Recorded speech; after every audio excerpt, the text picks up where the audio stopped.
Uruguay, por permitirme la oportunidad de venir a conversar con ustedes, que yo creo que eso es lo más importante y lo más valioso que vamos a sacar esta noche. Yo quiero venir a conversar, a darnos cuenta qué tenemos en común. Una de las cosas que he estado compartiendo en redes sociales últimamente es que creo firmemente que los ciudadanos latinoamericanos vamos a poder lograr la unidad que nuestros políticos han fracasado en darnos en cuestiones políticas y en cuestiones económicas.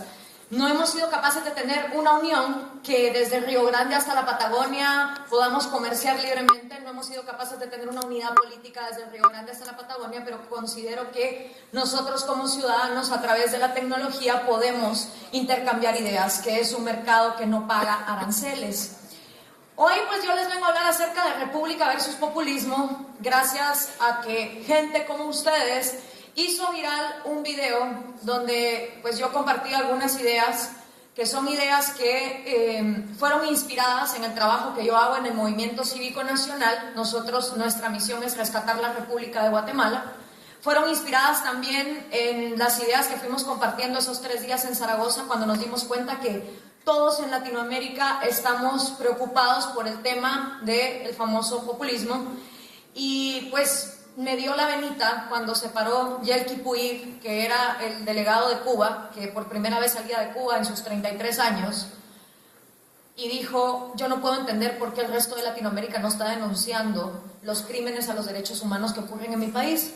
Y lo mismo dijo Darío Ramírez, que era el delegado de Venezuela, está exiliado a su país. Y cuando ellos dijeron eso me dio mucha rabia, me dio mucha cólera, porque yo sé la razón por la cual no se denuncian esos crímenes, al menos en el caso de Guatemala, y es porque mucha gente admira esos regímenes y quisiera que Guatemala siga esos pasos. Entonces me paré, hablé y el resto lo hizo Latinoamérica. Yo no tenía ni idea de que eso iba a pasar.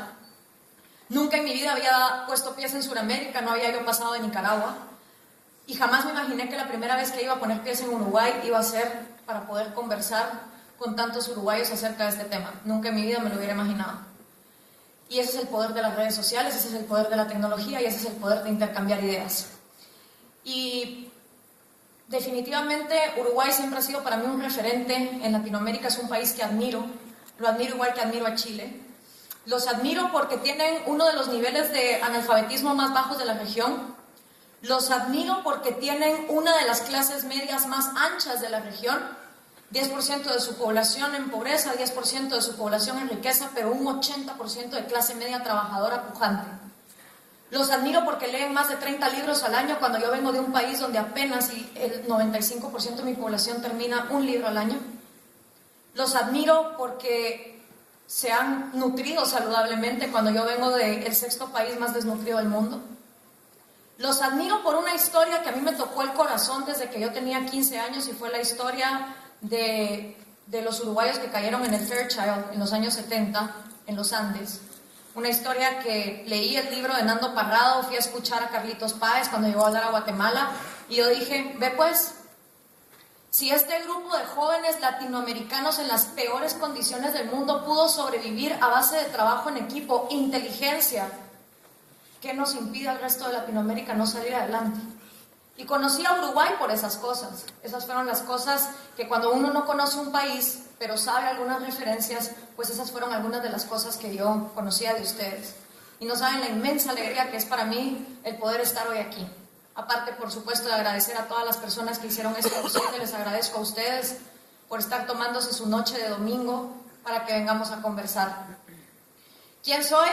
Soy una guatemalteca, nacida de una madre mitad guatemalteca, mitad húngara. Mi abuelo salió de Budapest en los años 50 para escapar de la Unión Soviética. Y por el lado de mi padre, mi papá es cubano, originario de La Habana. Mis abuelos también ya nunca volvieron a regresar a Cuba por la dictadura de Fidel Castro, así que se podría decir que llevo en la sangre el antisistema. Más adelante, obviamente, cuando uno crece en la multiculturalidad, aprende que la diversidad es lo más normal del mundo. Entonces esos racismos genéticos y discriminaciones que se viven en mi país a mí siempre me parecieron absurdos. No creo que la gente valga por el paquete en el que viene, ni por su color de piel, ni por su sexualidad, ni mucho menos. Creo que la gente vale por lo que tiene aquí. Y eso fue lo que me enseñaron mis abuelos desde muy chiquita. Mira, niña, ese tipo de regímenes que te quitan la casa, te quitan el carro, te lo pueden quitar todo. Lo único que no te pueden quitar, ¿tú sabes qué? Lo que tengas aquí. Eso no te lo puede quitar nadie. Por eso es importante que lo cultives. Y con esa visión y con un sentido de lo que era la injusticia y la falta de libertad, fui creciendo y me fui encaminando en relaciones internacionales y ciencias políticas. Me fajé para poder ser becada en el extranjero, irme a especializar en desarrollo internacional. Me fui a Bélgica, a la Universidad de Leuven en Bélgica, una universidad donde se graduó Rafael Correa. Y en un punto donde estaba estudiando antropología y desarrollo internacional me dijeron, no entendemos qué es lo que usted hace aquí porque usted no cree en el Estado como promotor de desarrollo. Le dije, no es que yo no crea en el Estado como promotor de desarrollo, pero me rehúso a pensar que un individuo no pueda hacerse cargo de su propia vida y tenga que necesitar de un gobierno que ni siquiera lo conoce para saber decirle por dónde.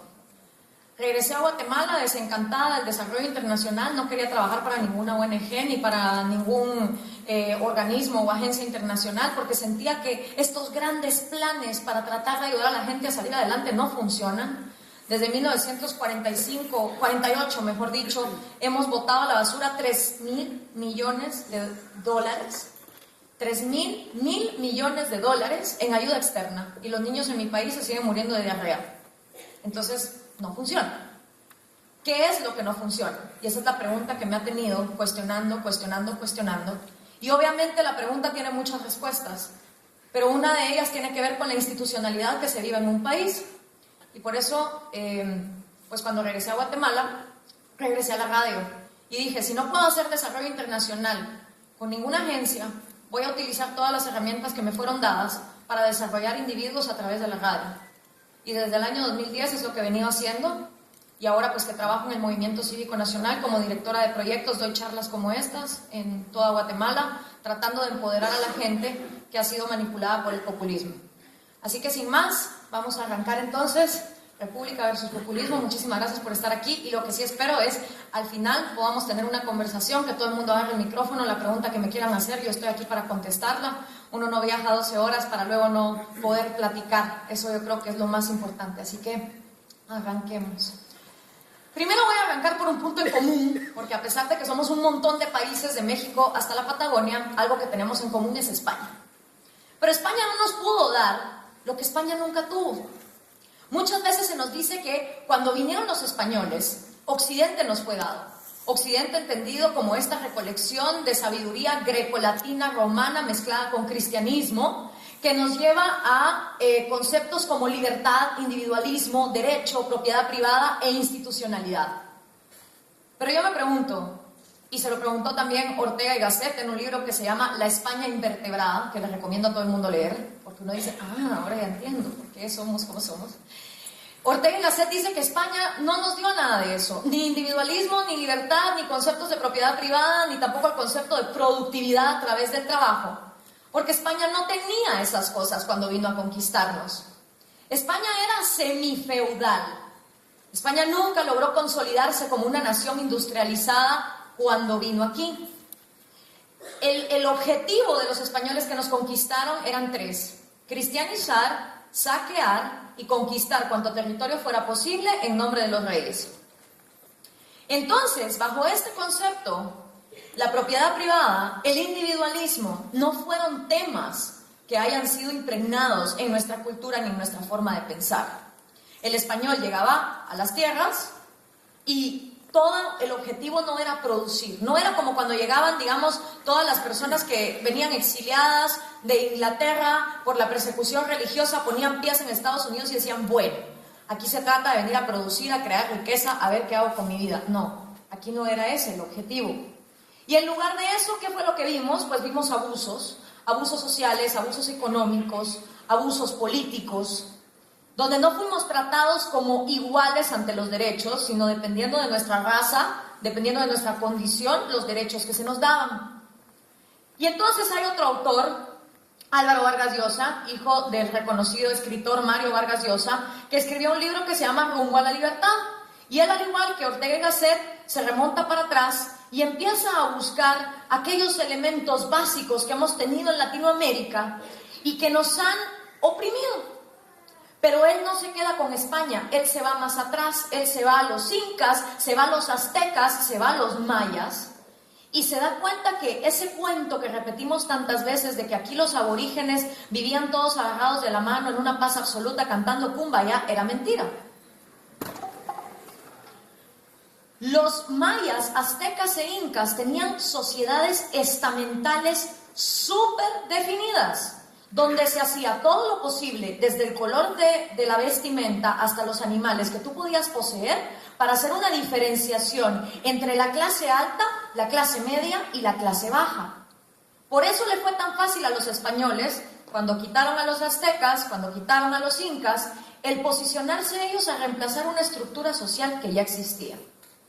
Y entonces Vargas Llosa encuentra 5 principios de opresión en América Latina que han sido, como Bruce Willis en aquellas películas, duros de matar. Han sobrevivido desde las épocas precolombinas hasta la actualidad. Y esos 5 principios son corporativismo, mercantilismo estatal, privilegio, transferencia de riqueza y ley politizada. Y han sobrevivido la América precolombina, la conquista y colonización española, la independencia, la Latinoamérica del siglo XVII al siglo XIX y hasta el famoso siglo llamado el siglo XX, el siglo del pueblo, con la Revolución Mexicana, por ejemplo, en 1810, y tantas reivindicaciones políticas que hubieron también, como la Constitución de Cádiz, que en algunos casos fue copiada sin éxito. ¿Y por qué? ¿Por qué son estos nuestros 5 principios de opresión que tenemos en común desde México hasta el Río de la Plata? Primero, el corporativismo. ¿Y a qué me refiero con corporativismo? Es esta visión que el Estado tiene, muy corporativa, de pensar en nosotros como sociedad en grupos, no como individuos, sino como corporaciones. Estaban los famosos gremios que se creaban alrededor de las iglesias, el gremio, por ejemplo, de los herreros, de los carpinteros, y estos grupos determinados por su función se les daban respectivamente derechos diferentes para que unos pudieran tener propiedad privada, otros no, unos pudieran comercializar, otros no. Desde ese momento, los derechos de propiedad fueron dados a discreción en base a cuestiones absurdas, como tu raza, tus creencias o dónde habías nacido y qué tanta sangre española te corría por las venas. Y si no, gracias por participar, usted no tiene derecho a propiedad privada. Segundo, mercantilismo estatal. A mí me da risa cuando la gente dice el capitalismo neoliberal nos tiene como nos tiene en Latinoamérica. ¿Cuál capitalismo, perdón? ¿Qué país de México a la Patagonia ha tenido un libre mercado absoluto, sin aranceles, sin privilegios oligopólicos, sin monopolios o sin trabas estatales? Menciónenme uno. Porque si entendemos capitalismo como libre mercado, deberíamos de entender que todo el mundo tiene el mismo derecho de comerciar, de competir, sin que se atropellen sus derechos por los de alguien más. Sin embargo, en todo lo que yo he estudiado, en todo lo que yo he podido ver, no he encontrado un caso de esos en América Latina. Lo que sí he encontrado y de sobra es el mercantilismo estatal, donde la maquinaria del Estado nunca fue una entidad para darle beneficencia a los individuos a conveniencia de la gente, y esto ha requerido que la inmensa mayoría enfoque sus esfuerzos en mantenimiento y engrandecimiento del Estado. Aquí las sociedades fueron concebidas como meros peones, parte de un colectivo que lo que tienen que hacer es trabajar para transferirle riqueza al Estado. Más de 1 millón de normas, para que lo sepan, fueron decretadas durante los 3 siglos de vida coloniales. Y todo el comercio que salía de las Américas era controlado y regulado por el Consejo de las Indias, que se ubicaba en Sevilla. No salía y no entraba un solo barco de mercancía sin que Sevilla lo aprobara. Asimismo, gitanos, judíos, ingleses, alemanes, africanos tenían prohibida la entrada a las colonias españolas. ¿Es eso libre mercado? ¿Es eso libre competencia? ¿Es eso un culto a la propiedad privada y a la productividad? Vale la pena preguntarlo, ¿no? Este legado obviamente aún persiste en América Latina. Luego, el privilegio. Privilegio viene de 2 palabras en latín, que significa privis, de privado, y legum, de leyes, o sea, las leyes de los privados, las leyes para algunos grupos, no leyes generales, no leyes para todos, sino para grupos. Y lo que nos enseña el privilegio es que el noble es diferente del cura, el cura del guerrero, el guerrero del artesano, el artesano del plebeyo y el plebeyo del esclavo. Aquí todo el mundo es diferente, todo el mundo en base a qué hace, dónde nació y por qué nació así. Y así concebimos la América Latina. Eso que está ahí es el mural de Diego Rivera. Me confieso fan de ir a ver cultura comunista. Fui a la casa de Frida Kahlo también cuando estuve en México, porque me da gusto ver cómo estas personas que tenían estas mentalidades. Yo hasta parte de mi familia en Cuba, tengo una tía que se volvió miliciana y al final se cortó las venas en el 94 cuando se dio cuenta que todo aquello no había sido lo que ella esperaba. Pero me gusta ver esa cosmovisión. Y ese mural que está puesto en el Palacio de Gobernación de México representa muy bien este privilegio. Ahí están representados campesinos, obreros, capitalistas, curas y toda la diferente sociedad estamental. En este privilegio no se trabaja para subsistir, se subsiste para trabajar para el Estado y sus parásitos. Las personas no trabajan para sí mismas, sino para el mantenimiento de una entidad que las coerce. Pero señores, esto no lo trajo España. Esto lo pudo implementar España más fácil porque ya nuestras civilizaciones pensaban así. Imagínense ustedes que los aztecas le tenían prohibido ciertos colores de vestimenta a las clases más bajas. Y los incas le tenían prohibido a las clases más bajas tener ciertos animales. La discriminación no vino con España, simplemente se mantuvo. Y todo en el sistema económico era diseñado para distinguir a la gente noble de la gente común. Siempre hemos tenido esa obsesión. Luego la transferencia de riqueza. Durante siglos no se pensó en crear riqueza. Aquí no tuvimos gente que manipulara la electricidad, aquí no tuvimos gente que pensara en ferrocarriles, aquí no tuvimos gente que realmente innovara sobre lo que los recursos naturales le daban. Lo que tuvimos fue mucho saqueo, mucho aprovechamiento del recurso natural y las famosas encomiendas donde en una finca te pagaban con moneda de esa finca o de esa hacienda, luego el empleado solo podía cambiarla en la tienda de la hacienda y encima le quedaba debiendo al dueño a fin de mes. ¿A qué hora te da para ahorrar? ¿A qué hora te da para acumular capital y poner tu propio negocio? Te esclavizas de por vida. Naces en la finca, te morís en la finca. Y lo mismo va a pasar con tus hijos y con tus nietos. El problema de esto es que la movilidad social se vuelve imposible. Y la Constitución tras Constitución se ha reservado privilegios de emergencias para las élites y los gobiernos. Déjenme contarles que en la Constitución de Guatemala el artículo 41 dice se respeta el derecho de propiedad privada, pero el artículo 40, o sea que viene encima, dice la propiedad privada puede ser expropiada cuando así lo decida el Estado. Otra anécdota ya que les gustó esa. El Acta de Independencia de Guatemala fue firmado en papel sellante del rey Fernando VII de España. Ni nuestro propio papel pudimos ir a conseguir, pero eso no es lo peor. Lo peor es que dijimos, nos independizamos de España bajo 3 condiciones. Número 1, lealtad absoluta con el reino español. Número 2, se mantiene la Iglesia Católica como la única que puede ejercer su libertad de culto. Y número 3, que es creo que la más terrible de todas, permanece el status quo de movilidad social impuesto durante la conquista. Entonces nos independizamos para seguir teniendo criollos, indígenas oprimidos, gente que se creía más por ser más y ya está. Y obviamente esto también llevó a la mano derechos que no fueron otorgados. En mi país los indígenas no tenían derecho a tener propiedad privada hasta entrado el siglo XX. En mi país los indígenas no podían votar hasta entrado el siglo XX. Entonces a veces hablamos de, es que las mujeres no pudieron votar. Sí, pero también ha habido otros grupos que han sido aplastados, discriminados y por supuesto la riqueza es entendida no como algo que se crea, sino como algo que se transfiere de los que trabajan el campo y se mata trabajándolo al que está arriba porque es criollo y tiene sangre española corriendo por sus venas esperando la bonanza. ¿Qué produce todo esto? Una ley politizada, donde el rey, el emperador, el cacique maya o inca, todos operan igual. Aunque ya no son designados por Dios o traídos por el cielo como antes se creía, de todos modos se cree que el que reina tiene el poder absoluto sobre la verdad. ¿Sabían ustedes que los incas y los aztecas, cuando pasaba un nuevo líder al poder y llegaban entonces los sacerdotes a darle los anales y decían, mira, aquí le traigo la historia del pueblo, la leían y decían, eso no me parece, hazme favor, me lo borras y me vas a contar una historia más bonita?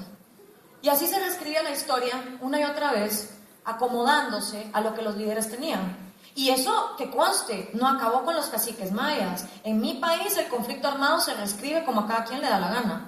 Cada quien cuenta la historia que quiere contar. Hasta el siglo XIX tenemos que tener presente que solo el 1 y el 2% de la población en Latinoamérica tenía derecho al voto.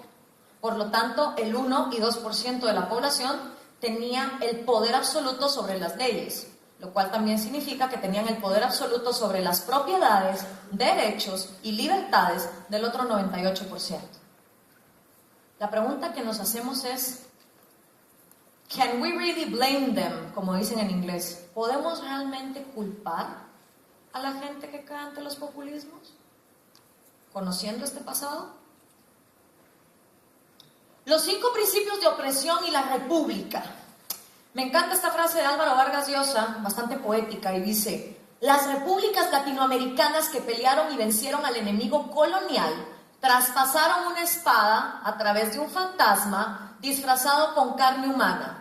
La espada atravesó, la carne humana sucumbió, pero después de la batalla y la furia, el fantasma colonial permaneció intacto. Para el momento en que la sangre se secó, el fantasma se había transformado en republicano. O sea, batallamos, peleamos, dijimos, lloramos y al final quedamos iguales. Y siguieron los 5 principios de la opresión, pasando a una nueva etapa. ¿Pero qué es la ley entonces? Si decimos que la ley no está para darle privilegios a unos y aplastar a otros, ¿qué es la ley? Y aquí me refiero a un escritor que me gusta mucho, me fascina la gente que habla directo y al grano, como Ortega y Gasset, como Bastiat, como Vargas Llosa. Y esta es una frase de Federico Bastiat en su libro La Ley, que tiene 50 páginas, igual que él llegó a 50 años de vida, y dice: la ley no tiene por misión regir nuestras conciencias, nuestras ideas, nuestras voluntades, nuestra instrucción, nuestros sentimientos, nuestros intercambios, nuestros dones o nuestros placeres. La ley no tiene por misión regir todo eso. Su misión consiste en impedir que en estas materias los actos de unos atropellen los derechos de los otros. Esa es la función de la ley. ¿Y a cuánto legislador en Latinoamérica a diario se le olvida eso? Si la ley se limitara a garantizar el respeto de todas las personas, todas las libertades y todas las propiedades, si fuera solamente la organización comunitaria del derecho individual de legítima defensa, obstáculo, freno y castigo de todas las opresiones y todas las expoliaciones, no habría tantas disputas entre los ciudadanos sobre el grado de universalidad que conviene al sufragio. Después de mi discurso he escuchado a tantos decir: ¿y tú crees que con los 3 derechos de vida, libertad y propiedad es suficiente? La verdad es que sí. Sí lo creo. Lo creo rotundamente. Y les voy a explicar después por qué. Ahí me voy a enfocar en la 8, que dice: la ley se ha pervertido bajo la influencia de 2 fuerzas radicalmente diferentes: el egoísmo falto de inteligencia y la falsa filantropía. Y aquí me quiero detener. El egoísmo falso de inteligencia. Cuídense, uruguayos, cuídense el mundo entero del político que dice: yo no tengo intereses personales, yo pongo a mi pueblo primero. Dice todo el mundo: bravo. Yo no soy egoísta, yo pongo a mi pueblo primero. Cuídense de ese, porque a menos que sea un marciano, es un humano que les está mintiendo vilmente.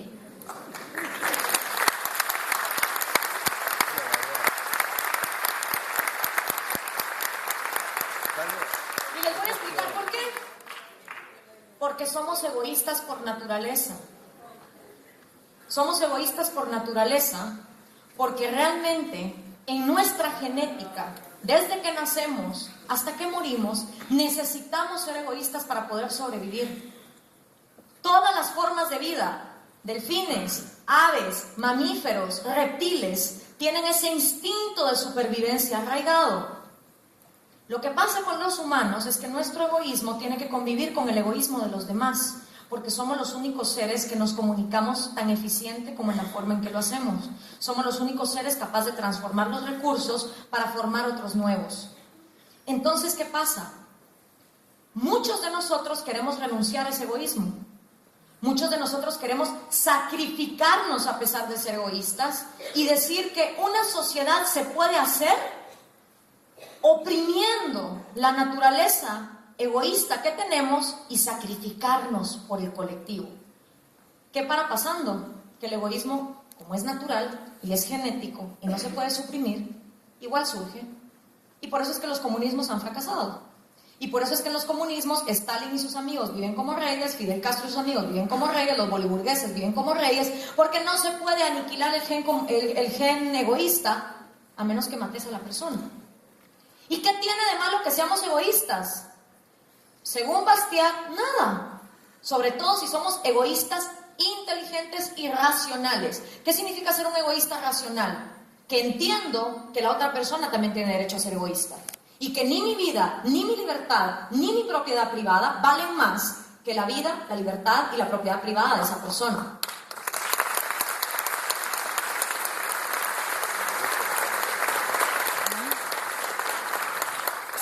Los egoístas racionales son personas que buscan que todo el mundo sea igual de egoísta en sus propios intereses para entonces tener una sociedad de individuos que pueden darle algo a su sociedad. A mí cuando en Guatemala me dicen los jóvenes, pero es que Gloria, hay que pensar en el colectivo. Por supuesto que hay que pensar en el colectivo, pero si vos como ser humano primero no te educás, no te empoderás y no te autorrealizás, ¿qué le vas a dar a tu sociedad? Crimen, narcotráfico, drogas, maras. Entonces la cosa está en que yo les pongo de ejemplo. Miren, yo saqué mi universidad, regresé a Guatemala y luego fundé desde hace 3 años con 5 amigos una fundación de reforestación, porque sí, uno puede ser libre mercado y querer cuidar el planeta, sobre todo los que somos más racionales y sabemos que todo lo que le sacamos al planeta lo debemos compensar para poder seguir produciendo. Y fundamos Plantemos 1000 árboles. En lugar de ir a manifestar y a lloriquear ante el Ministerio de Ambiente de Guatemala, que igual no iba a hacer nada, decidimos nosotros, bueno, si aquí no es prohibido sembrar árboles, o sí, sembremos árboles. Y después de 28 siembras, 30,000 árboles sembrados y muchos guatemaltecos involucrados, puedo decir que uno puede hacer un cambio y no tiene que esperar que el gobierno lo haga. Ejerciendo 3 derechos: vida, libertad y propiedad. Cuídense entonces de los políticos que les dicen yo no tengo intereses, porque de plano que los tienen. Ahora, hay una gran clave. El egoísta racional, como entiende que todo el mundo tiene derecho a su propiedad, no quiere enriquecerse con el dinero de alguien más. Y ese es el problema de nuestros políticos, que son egoístas irracionales, que nos venden el cuento de que les interesa el pueblo, pero una vez están en el poder, es con el dinero del pueblo que ponen empresa. Ah, qué bonito, ¿verdad? Así no tienes que arriesgar tu dinero. Felicidades, wow, qué brillante. Cualquiera puede arriesgar lo que no le pertenece. Vayan ustedes a un casino y empiecen a darle $20,000 así a los que están ahí apostando, a ver si no lo apuestan con más ímpetu que el propio dinero. Entonces, si no aceptamos que somos egoístas, empezamos a tergiversar nuestra naturaleza. Y cuando tergiversamos nuestra naturaleza, queremos empezar a poner leyes para oprimir libertades. Y ahí es donde empiezan los controles de precio, ahí es donde empiezan las expropiaciones, ahí es donde empieza tú sí tienes derecho a propiedad privada, pero tú no. Y entonces empezamos a coercionarnos todos. Y se nos olvida historias como la del muro de Berlín, donde nadie se pasaba al lado ruso, sino todo el mundo se quería pasar al lado occidental. Se nos olvida, eso no existió. Y también creemos que lo que pasa en otros lados no es copiado, no puede ser copiado. Señores, dejémonos de cuentos. Las fronteras las hemos puesto nosotros. Las discriminaciones genéticas nos las hemos inventado nosotros. A la larga todos somos humanos. Chinos, negros, pelirrojos y de todos los colores.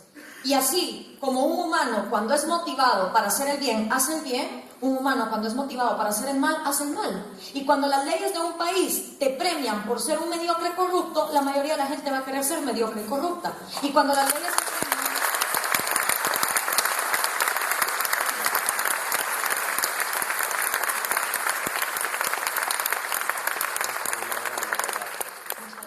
Más bonito ser interrumpido así que con la bocina de Zaragoza atrás.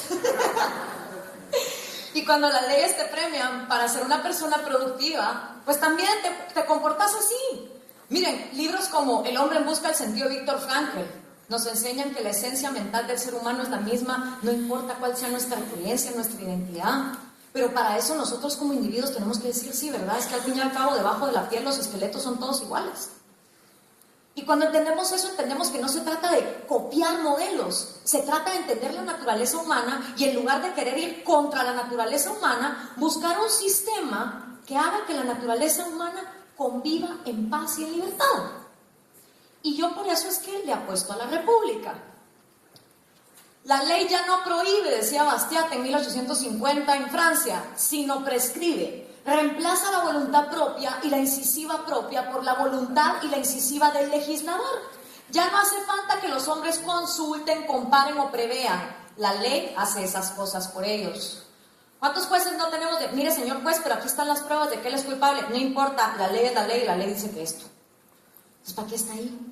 Pintado para memorizar leyes y no tener juicio propio. Y a eso es a lo que hemos llegado. Y abajo dice, el gobierno voluntariamente se responsabilizó de todos los sufrimientos de la nación, de todos.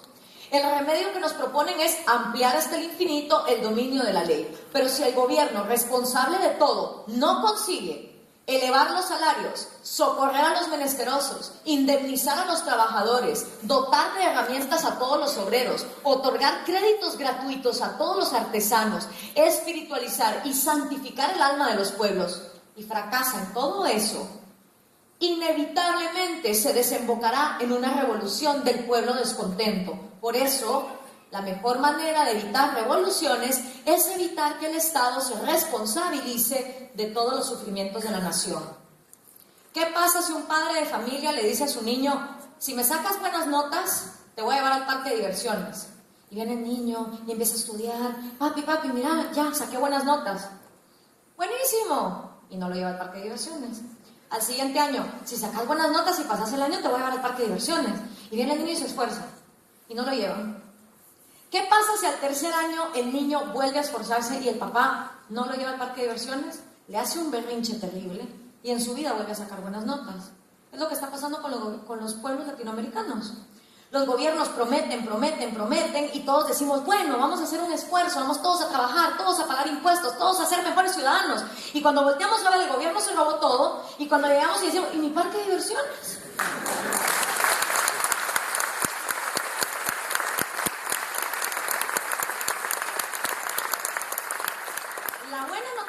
Es que ya no somos niños y nosotros nos podemos hacer nuestro propio parque de diversiones teniendo nuestros 3 derechos garantizados. Este es el credo del Movimiento Cívico Nacional. Yo lo pongo ahí por si queda alguna duda de por qué hacemos lo que hacemos, por qué emprendemos en lo que emprendemos, y obviamente pues creemos en el Estado de Derecho, en la libertad como el ideal máximo, en el respeto a la propiedad privada, vida y libertad como condición esencial para el ejercicio de nuestros derechos, en la separación de poderes, control recíproco, elección democrática, transparencia del gasto administrativo, fiscalización del gasto público. Creemos en la participación activa de cada uno de nosotros, basada en el respeto a las instituciones, la defensa del Estado de Derecho, y en que unidos podemos rescatar la clase política de nuestro país. Más adelante les voy a contar del movimiento. Entonces, tenemos la república y tenemos el populismo. ¿Qué nos da la república? Diálogo. Es básico y fundamental en una república que se argumente con ideas comprobables y basadas en la racionalidad. Y si la racionalidad nos dice que la naturaleza del hombre es ser egoísta, más nos vale aceptarla en vez de estarla tratando de cambiar a costa de vidas y a costa de masacres. Meritocracia. Y la meritocracia no es dinerocracia, es el mérito y la capacidad mental que venga en cada uno de nosotros. Y eso lo demuestra cada uno.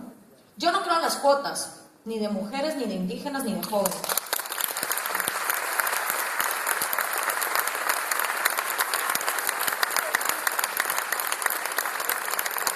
El paquete en el que me venga el político me es irrelevante. Yo lo que quiero saber es qué tiene aquí.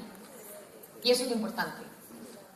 Es que mira, es tan buen tipo, es que qué guapo, voy a votar por él, dicen las señoras del mercado. Pero señora, ay, pero es que me cae bien tan simpático.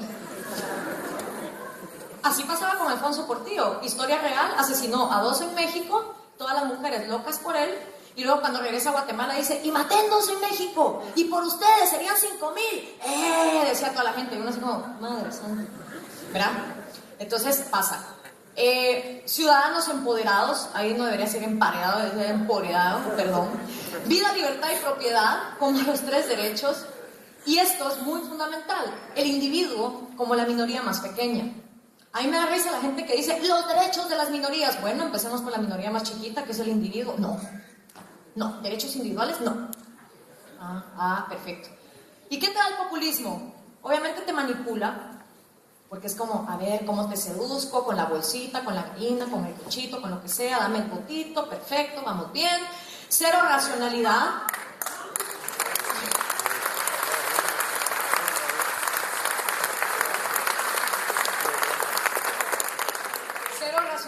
Porque no importa ni el cómo, ni el cuándo, ni con qué dinero, ni en cuánto tiempo, esas preguntas son irrelevantes, lo importante es, ustedes están mal porque hay otros que están bien, odiémonos todos, así gano yo, o sea, eso es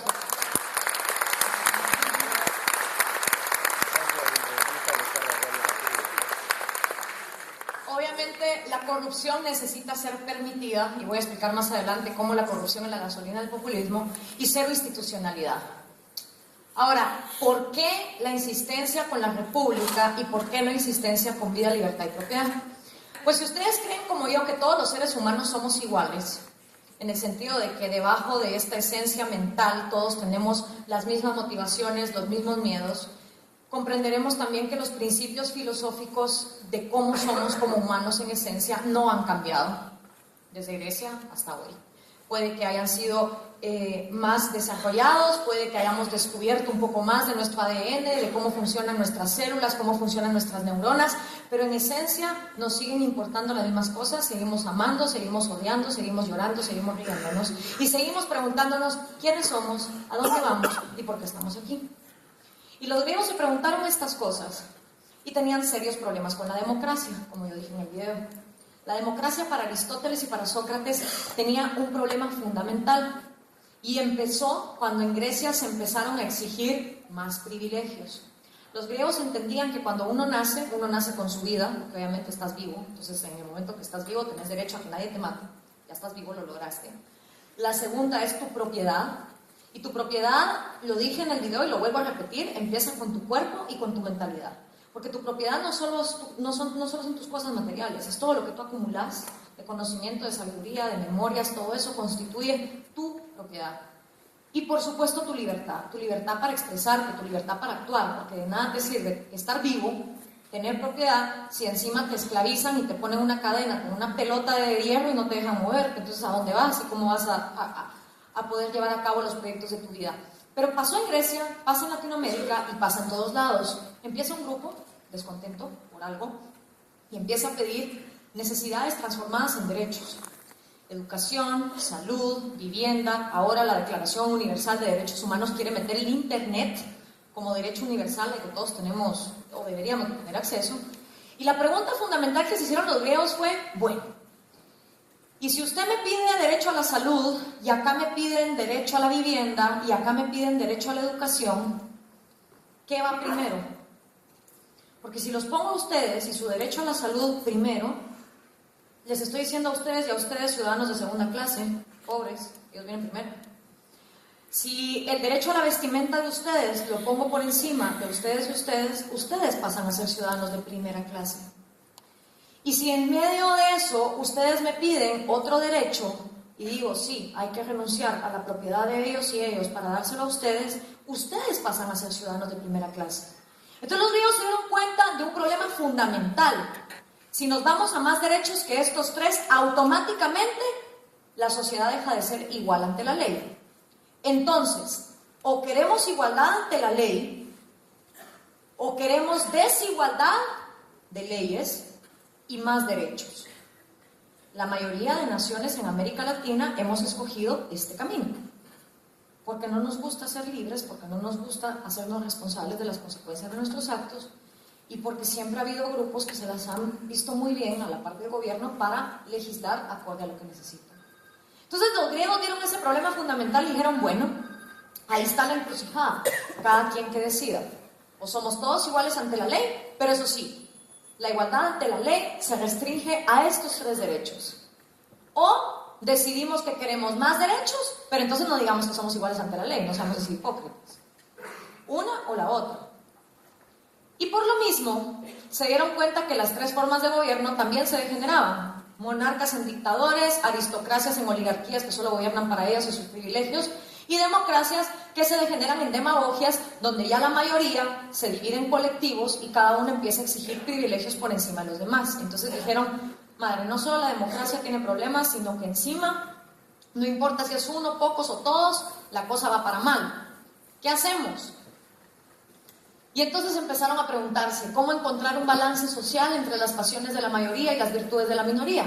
¿Cómo asegurar la libertad como ausencia de dominación? ¿Cómo diseñar un sistema que promueva la igualdad estructural y no la igualdad material? Y llegaron a la conclusión de que la república era la clave. Un gobierno mixto, donde tenés representado a cada uno, como yo digo en el video, el monarca en la forma del presidente, el parlamento representando a la aristocracia, pero ya no solo a la aristocracia, parlamentos como el de ustedes, bicamerales, por ejemplo, tienen una parte del Senado donde hay intelectualidad, donde se debaten ideas, donde se debate la ciencia, la economía, etcétera, y una Cámara de Comunes donde también está representado el trabajador, la clase media, el carpintero, el herrero, el maestro, el artesano, etcétera. ¿Cuál es el objetivo? Que estos dos dialoguen, que estos dos tengan un debate de ideas y se llegue entonces a legislar para respetar el derecho de todos los grupos. Y por último, la democracia. Y la democracia entendida como un teléfono a través del cual el gobernado le dice al gobernante, disculpa, pero eso que estás haciendo no va conmigo. Entonces lo vas a cambiar. Porque aquí ya no vivimos en monarquías, donde por sangre vos tenés el derecho absoluto. No. Entonces, la república, con 3 pesos y contrapesos y un sistema judicial eficiente, logra que haya un balance en estos 3 poderes y que estos 3 poderes también se equilibren. Calificación de los gobernantes es clave y por eso es que entonces la rotación del poder, aspirar a que los mejores gobiernen, la meritocracia también es clave, y una ciudadanía activa y participativa en las decisiones públicas, que también es clave, y eso se nos olvida, porque creemos que vamos a votar y bueno, Dios país, ahí te veo dentro de 4 años, que te gobiernen bien y nos vamos. No, no podemos hacer eso. Tenemos que ir a votar y luego vigilar todos los días. Y entonces, ¿por qué el populismo es la contraparte de la república? Porque el populismo no entiende que el gobierno está para arbitrar libertades. El populismo no entiende la concepción de un Estado como alguien que está para dirigir a la sociedad, sino lo entiende como que el gobierno es la causa y el efecto último de todo lo que sucede en la sociedad. Usted existe para su gobierno, usted existe para que el Estado bolivariano, como le quieran poner, subsista, para unirnos todos ante la revolución y la causa. Y uno se pregunta, bueno, ¿y cómo sabemos que cada individuo quiere la misma revolución, la misma causa, y por qué todos deberíamos de querer la misma? Los populistas basan su discurso en la dicotomía de pueblo y antipueblo. Nunca nos dicen quién es pueblo y quién es antipueblo, porque no es como que pasen una lista con todos los ciudadanos diciendo, bueno, aquí les va la lista del pueblo, aquí les va la lista del antipueblo. No, solo son 2 conceptos que no nos dicen absolutamente nada, más que nos justifican odios irracionales entre nosotros para decirnos, hay un lado que está bien y hay un lado que está mal. Entonces, bajo esta concepción donde nadie sabe en qué lado está, el pueblo representa el sumo de las virtudes. El pueblo nunca se equivoca. O sea, a mí me dan ganas de decir, bueno, ¿y dónde vive el pueblo? Como para ir a tocar la puerta y preguntarle qué piensa. El pueblo es desinteresado, siempre. Excepto que sean láminas, fertilizantes, gallinas, pero desinteresado. Honrado, inocente y dotado de un instinto político infalible. Nadie mejor que el pueblo sabe quién es el pueblo. Y luego está el antipueblo, que también quién sabe quién es el antipueblo. ¿Dónde está esa nave espacial imaginaria de pueblo y antipueblo para irlos a consultar? No, ahí sabe. El antipueblo es la causa de todos los males. Es que aquí estamos así por por los yanquis, aquí estamos así por los españoles, aquí estamos así por los indígenas, por la oligarquía, por quien sea. Hay que echarle la culpa a alguien, eso es típico del populista. Y mejor si es un enemigo extranjero, así mejor todavía. Luego puede tomar cuerpos entre entes internos o externos, oligarquía, plutocracia, extranjeros, clero, judíos y monarquía. Todas, cada una de las palabras ahí puestas, respaldadas con un genocidio, una guerra o un conflicto armado, culpando a individuos porque alguien le dio la gana meterlos en alguno de esos grupos y resaciar a los que también alguien le dio la gana meterlos en este otro. Algunos representantes de cómo empezó este discurso en América Latina: Lázaro Cárdenas desde 1934 en México, José María Velasco ya también en Perú, Víctor Paz, allá también está Juan Domingo Perón.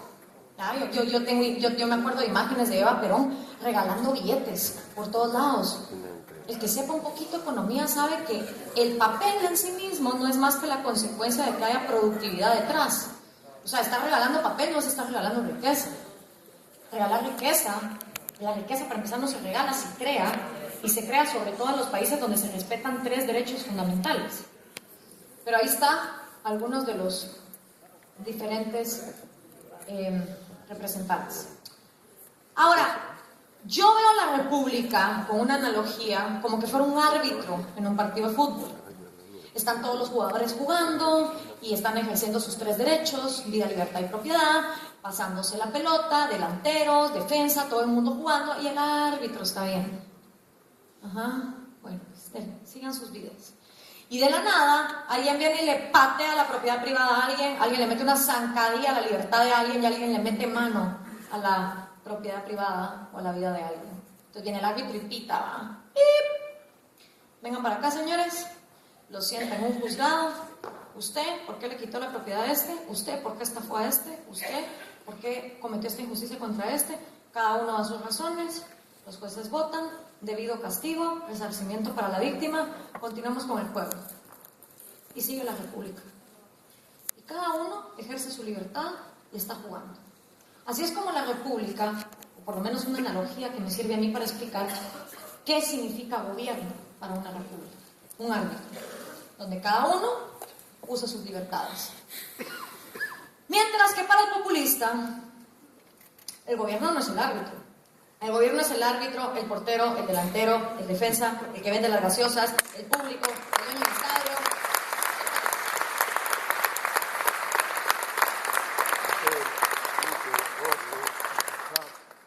Lo quiere hacer todo y por eso no para haciendo nada. ¿Y será que quiere hacer todo porque nos quiere tanto? No sé, yo tengo mis dudas, pero ahí le voy a enseñar más tarde por qué.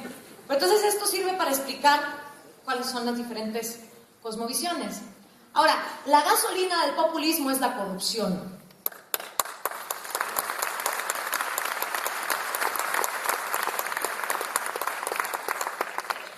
Lo dije en Zaragoza y lo repito esta noche, es una frase de Mariano Grondona que usamos en el movimiento cívico que dice: el populismo ama tanto a los pobres que los multiplica. ¿Ya? ¿Por qué?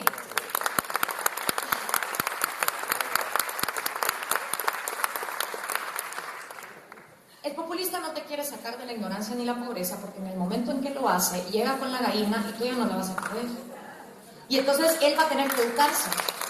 Y él va a tener que venir con mejores propuestas. Y eso qué aburrido. Y ahí le voy a explicar una teoría de por qué creo que eso pasa. El populismo necesita de la corrupción porque necesita ingresos ilimitados para maquillar que produce todo lo que puede producir y que regala todo lo que puede regalar. Petróleos de Venezuela, PDVSA, desde CSA, pero todo no sabe que es del gobierno, desde el año 2003 que no entrega un estado de cuenta. Nadie sabe cuánto le ha dado Petróleos de Venezuela a Nicaragua, cuánto le ha dado a Cuba, cuánto le ha dado a Bolivia, a Ecuador. Y todos los países que tengan su gasolina estatizada probablemente tienen dinero bolivariano metido en ellos. Pero nadie sabe cuánto se debe, a cuenta de qué, a cambio de qué. Eso solo es un ejemplo. Pero la corrupción es vital para el populismo porque a través de ella se compran las voluntades del legislativo, se compran las voluntades del judicial Y se puede pantallar que se está regalando todo lo que se está regalando sin rendirle cuentas a nadie. Y esta gasolina es la que nosotros podemos hacer escasa a través de la tecnología. A través de la tecnología nosotros podemos enseñar estados de cuenta, promesas incumplidas, casas, yates, helicópteros, haciendas, expropiaciones y todo lo que está sucediendo. Y decir a través de la tecnología todo lo que está pasando. Llamadas telefónicas, fotografías que delaten cosas como son, porque necesitamos quitarle la gasolina a este mal. Lo que el populista busca, al menos esta ha sido la experiencia en Latinoamérica, es suprimir en beneficio propio la tensión entre el liderazgo político y la voluntad popular. Y nada mejor para lograrlo que establecer un vínculo directo con el pueblo, por encima, al margen o en contra de las instituciones, las libertades y las leyes. ¿Cuántas veces ustedes no han oído decir a un político: a mí las instituciones me las paso por el arco del triunfo, yo soy del pueblo? Y el pueblo no dice. A mí las libertades de los pocos no me importan, yo soy del pueblo. Y el pueblo. Y luego, ¿quién es pueblo? Y el populista se apodera de la palabra y fabrica la verdad oficial. Una vez investido en intérprete predominante o único de la realidad, el populista aspira a encarnar esa verdad total y trascendente que las sociedades no encuentran, aunque a menudo aspiran a ella en un estado laico. Por eso muchos populistas adoptan símbolos religiosos y transmiten un mensaje de salvación. O sea, yo tengo un candidato que dice: yo soy el enviado de Dios para salvar a Guatemala. Y digo yo: ¿dónde está Dios? Para irle a preguntar por qué él. Y que me lo garantice nada más, así que se lo dijo de verdad, o si se lo está inventando, que también me lo cuente. Siempre es el culto a la personalidad, siempre es el endiosamiento de sí mismos, es hacer sentir al pueblo que es tan miserable, tan ignorante y tan pobre, que pobrecitos ustedes, no pueden con su vida, elíjanme a mí, yo soy el que los va a salvar, porque yo soy el enviado de Dios para salvarnos. Y el populista se presenta ante el pueblo como única respuesta para que haya progreso, para que haya paz, y la gente se lo cree, porque ¿saben cuál es el peor daño psicológico que el populista hace? A la psicología de nuestros pueblos. En la mentalidad de latinoamericano que se ve ante un populista, dice: sí, tiene razón este tipo, yo no puedo solo, yo no puedo contra todo este aparato que me está oprimiendo y me está dejando pobre, yo soy tan miserable, tan ignorante, pobrecito yo, que lo necesito a él. Y entonces tenemos generaciones de individuos inseguros de sí mismos, que no tienen autoestima y que encima se creen que ese personaje les importa un bledo su futuro y su destino. Y este es el círculo del victimismo que permite el populismo. Y permítanme explicarles. Empezamos allá, luego de la flecha naranja, donde dice educación de victimismo. Uno ve a las madres de familia en las épocas de graduación de colegio preocupadas de: ay, a ver, mijito, cómo te queda el traje, la corbata, el pelo de la niña, el vestido. Pero ¿cuántas madres se meten a indagar el libro de historia de sus hijos para saber cuál es la historia que les están enseñando? ¿Cuál es el cuento que les están contando?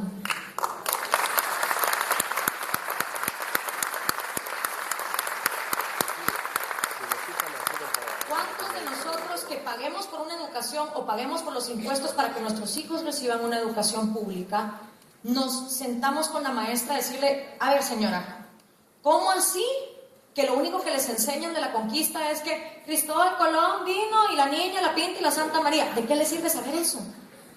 ¿Entiende mi hijo los 5 principios de la opresión? ¿Entiende que vive en un continente donde la discriminación genética nos ha tenido por los suelos y nos ha tenido repitiendo teorías que no funcionan? ¿Entiende mi hijo que todos los seres humanos realmente merecemos ser iguales ante la ley? Esas son las preguntas que nos deberíamos de estar haciendo.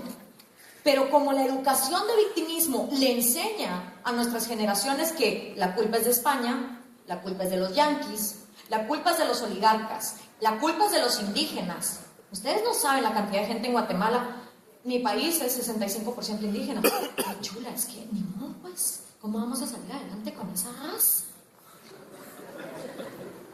Y yo tengo ingenieras eléctricas indígenas sentadas a la par mía en la maestría que así hacen mis conocimientos matemáticos. Porque como pensamos en estos colectivos absurdos que nos venden y repetimos como loros, dejamos de ver el potencial de cada individuo. Le quitamos al individuo su esencia. Esa educación de victimismo lo único que produce es baja autoestima. Claro, pobre yo no nací para que el mundo lo pueda ir yo a conquistar. Yo no nací para tener riqueza. Pobrecito yo. Y como pobrecito yo, soy inseguro de mí mismo. ¿Y qué pasa con la gente insegura? Es incapaz de tomar decisiones. ¿Será que pido un trabajo o no lo pido? ¿Será que aplico a una beca o mejor no aplico a una beca? ¿Será que debería de ir aquí o debería de ir allá? La gente insegura es capaz de tomar decisiones. Y cuando somos incapaces de tomar decisiones, le tenemos pánico a tomar riesgos. ¿Y qué se necesita para ser un empresario? ¿Qué se necesita para crear riqueza? ¿Qué se necesita para crear empleos? ¿Tomar riesgos o no? Porque nadie, ni Thomas Alva Edison, cuando estuvo 92 veces tratando de que el foco le encendiera, tenía el éxito garantizado. Ni sabía que hoy, gracias a su genialidad, íbamos a tener toda la electricidad que estamos teniendo. Y él tampoco lo hizo para eso. Acordémonos que somos egoístas. Hacemos las cosas porque nos placen. Los efectos positivos que tengan, eso ya viene después. Pero el punto es, la gente que ha tomado riesgos en la vida no es porque de antemano haya tenido el éxito garantizado. Y como estamos creando un círculo de victimismo con baja autoestima, con inseguridad, la gente le tiene pánico a tomar riesgos, mucho menos riesgos económicos. De decir, es que para poner una empresa tengo que poner capital. Uy, ¿y si lo pierdo? Ay, no, mejor no me atrevo. Ay, no, mejor no. Y se les va la vida sin tomar decisiones. Pero hay una alternativa. El gobierno, como mina de oro. ¡Tin, tin, tin, tin! Se le iluminan los ojitos al inseguro, al que le tiene pánico al riesgo, al de la educación del victimismo, y dice, está, me meto al gobierno, arriesgo el dinero de los otros, y si me va mal en la empresa, fresco. No fui yo el que puso un centavo. Y si me va bien, pues mejor todavía, porque sin tomar un riesgo, baboseé a todos estos idiotas que creen que pagando impuestos les está haciendo un favor, me hago yo millonario, y ya está. Completo el círculo. Y eso sí, básico y fundamental, desde el gobierno, garantizarme que la educación de victimismo se perpetúe, para que siempre haya una y otra generación dispuesta a enriquecerse con dinero ajeno. Porque qué rico va, qué rico es no hacerse responsable de las consecuencias de nuestros actos, qué rico es hacer empresa con el dinero de alguien más. Eso es lo más sabroso del mundo, pues.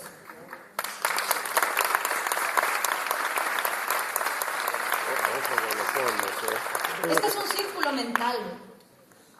Porque yo repito y seguiré repitiendo que el problema de América Latina es mental, no es de recursos.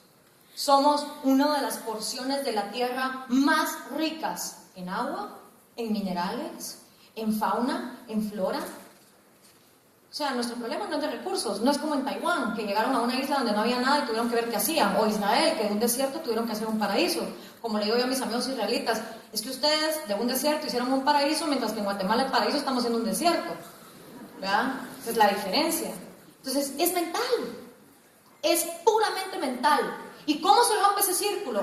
Con una educación de empoderamiento, con una educación que le enseñe a nuestros niños dignidad, que les enseñe de opciones, que les enseñe de ciencia, que les enseñe de igualdad ante la ley y que todos como seres humanos merecemos el mismo respeto a nuestra propiedad, a nuestra libertad y a nuestra vida.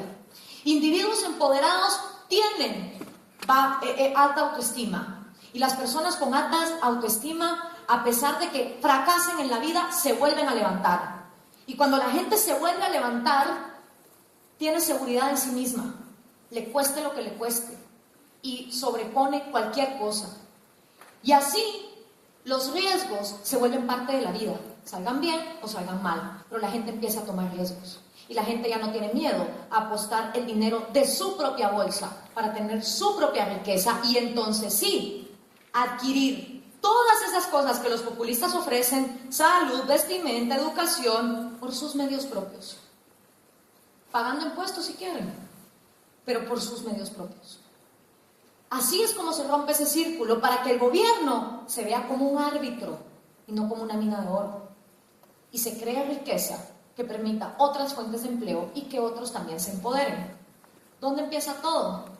¿En qué le estamos enseñando a nuestras generaciones? Porque eso es lo que se quedan aquí. Y como me dijeron mis abuelos, lo único que nadie te puede robar es lo que tienes aquí. Para bien o para mal.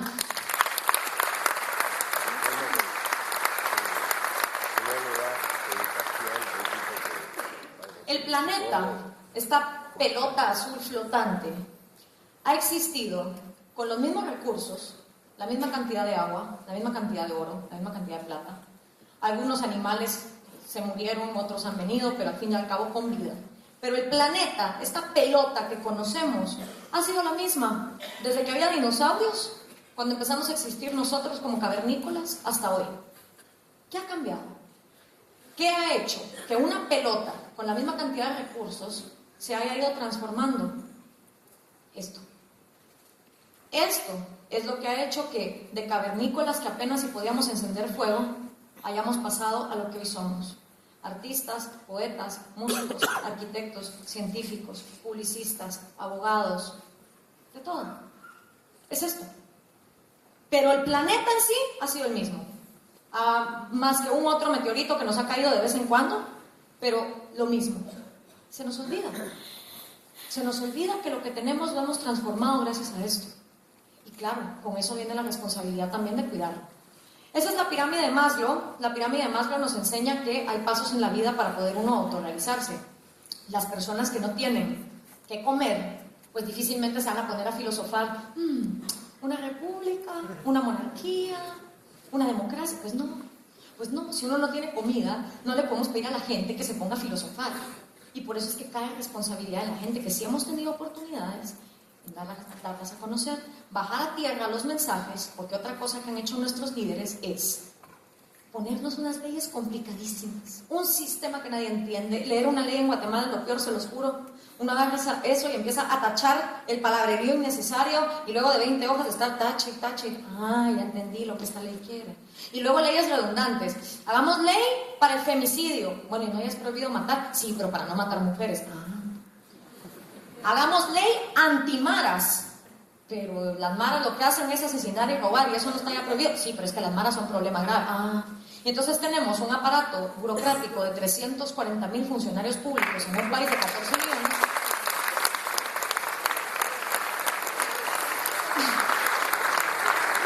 Con 70,000 leyes. 70,000 leyes. En el país, en el sexto país más desnutrido del mundo, con un analfabetismo del 16%, 70,000 leyes. No, hombre, simplifiquemos las cosas. Hablemos de política para la gente que vive a causa de las decisiones políticas, que somos todos. Y eso es la clave. Si sabemos que nuestras poblaciones no tienen su pirámide de Maslow completa para llegar a la autorrealización, también comprenderemos por qué el mensaje populista cala. Ahora, el mensaje populista propone lo que los 5 principios de opresión vinieron haciendo, solo que al revés. Cuando vimos la historia en Latinoamérica de los 5 principios de opresión, vimos que la riqueza iba de los de abajo que trabajaban a los de arriba que no hacían nada. El populista propone que de los de arriba se pase a los de abajo. Y la verdad es que esos son otros conceptos como pueblo y antipueblo. ¿Qué es arriba y qué es abajo? No hay nada de eso. Hay una población horizontal que está dispuesta a producir y trabajar o dispuesta a robar dependiendo de lo que las leyes le motiven a hacer. Entonces, si no nos funcionó de abajo para arriba, ¿por qué creemos que nos va a funcionar de arriba para abajo? Es absurdo. Son ciclos que repetimos una y otra vez, y lo único que vamos haciendo es cambiando de élite. Y los que antes estaban abajo, cuando están arriba son igual de abusivos, y luego los botan, y luego vuelve otra vez, y así, una y otra vez. Eso no nos va a llevar a ningún lado. Esa concepción de que la riqueza es un pastel que hay que dividir y repartir, no nos va a llevar a ningún lado, porque está demostrado, ya se los dije, la pelota azul, la mente, la transformación de recursos, todo está en nuestra cabeza.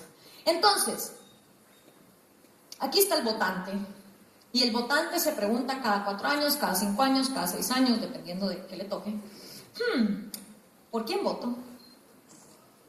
Por un lado está el populismo. Populismo me da lucha de clases, me hace sentir que no es mi culpa estar mal, y me dice, como dice el cartel, cuando el rico le roba al pobre se llama negocio, cuando el pobre pelea por recuperarlo se llama violencia. Y siempre es, yo quiero el lado del pastel, yo quiero el lado del pastel, en vez de decir, señores, todos pueden crear riqueza, déjense de pelear, solo respétense y cada quien salga adelante. Pero el populismo te da eso, y lo otro que te da es un bien material inmediato. Y aquí vuelvo y pregunto, ¿podemos realmente culparlos? ¿Podemos realmente culpar a la población que tiene un hijo preso y que el juez les está pidiendo X cantidad de dinero con tal de sacarlo? Una madre que fue incapaz de llevar a juicio a un padre irresponsable que no le pasa pensión. Una persona que está presa por causas injustificadas y que le atrasan el juicio y el abogado le pide más y más dinero. ¿Podemos realmente culpar a la gente que acepta la gallina, la bolsa, la lámina, el fertilizante, cuando por otro lado el gobierno no les hace ni les da justicia porque no tienen dinero? Yo me pongo en esa mentalidad y digo, si tengo a mi hijo en la cárcel, el juez no me lo quiere sacar y estos desgraciados siempre roban, pues por lo menos les voy a aceptar la lámina, pues, les voy a aceptar el fertilizante, lógico, la gallina, lo que sea, por lo menos algo les saco. Esa es la mentalidad. Por lo menos a estos desgraciados algo les saco. Igual van a robar, igual no me van a hacer caso, igual no me van a dar justicia, pero algo les saco. Realmente